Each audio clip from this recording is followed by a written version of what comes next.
Thank you very much and good afternoon. Honorable Ministers, members of Federal Executive Council, gentlemen of the press, distinguished ladies and gentlemen.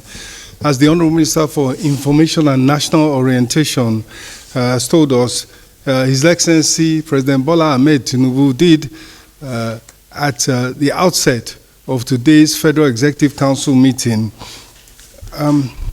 talk us through and even inspire us and update us on the commitment that he has to growing the Nigerian economy by, in this particular instance, optimizing public savings and efficiency of spending.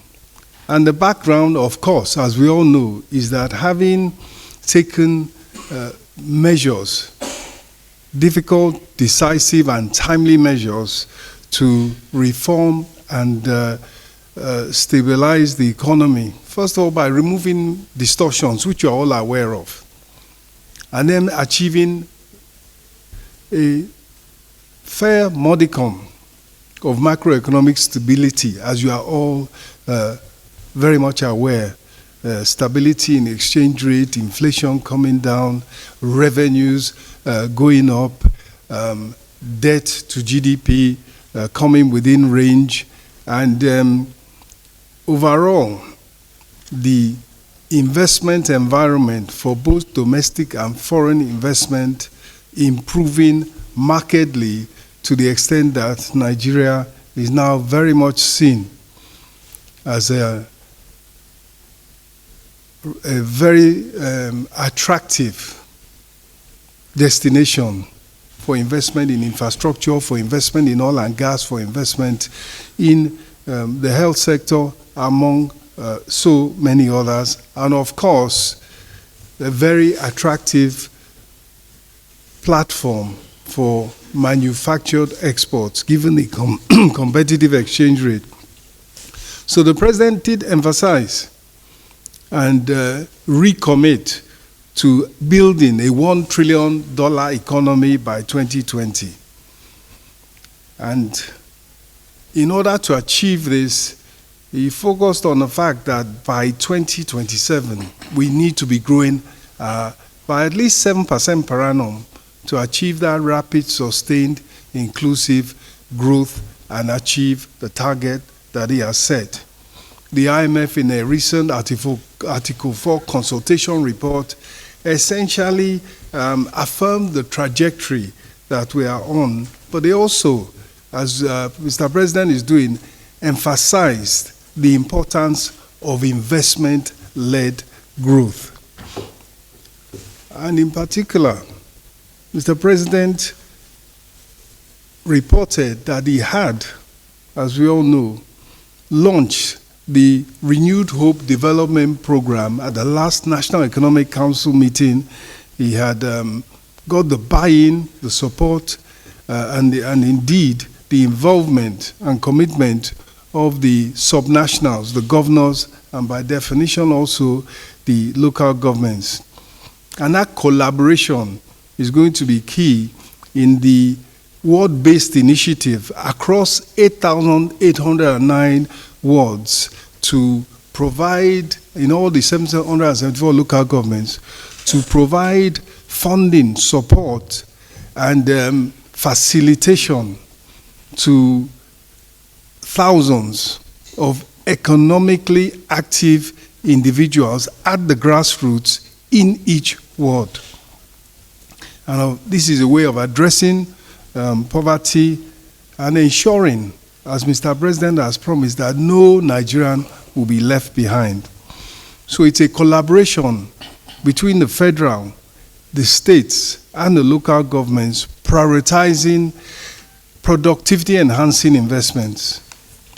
And of course, he emphasized that the key to growth is investment, and for investment, you have to have savings, as well as, of course, whether it's you're attracting savings of others or domestic savings, it is still savings that is the basis of investment.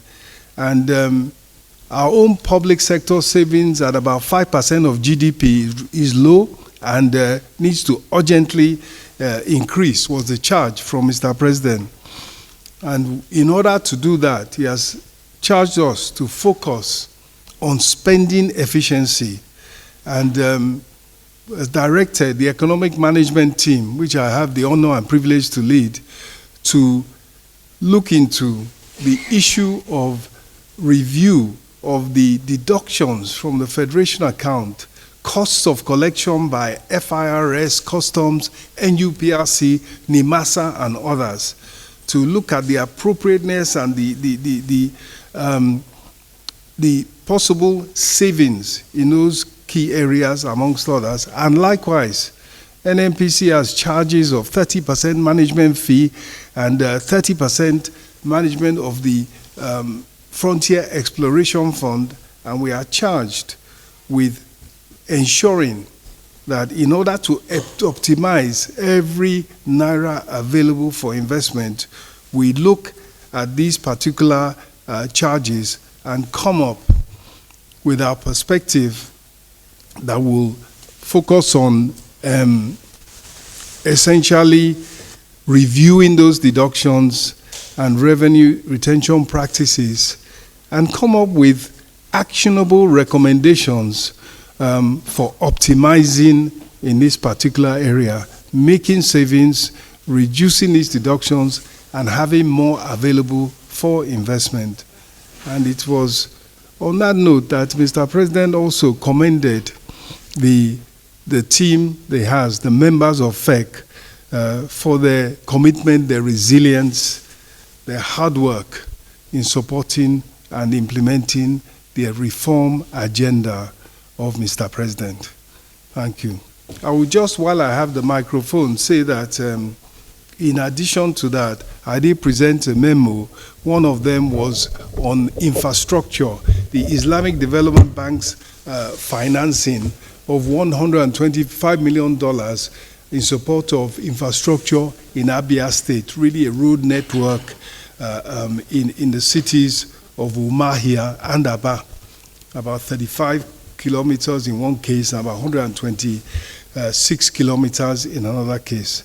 I also presented a memo on the all-important refinancing of the electricity sector outstanding obligations, totaling 4 trillion. So there's a phased plan for refinancing those. It is now fully approved, and we move to implementation, which should take, under the expert management and implementation of the Debt Management Office and others, it should take 3 to 4 weeks, and then the resolution of that all-important electricity sector debt will be, implementation of the first phase will have been completed. Thank you.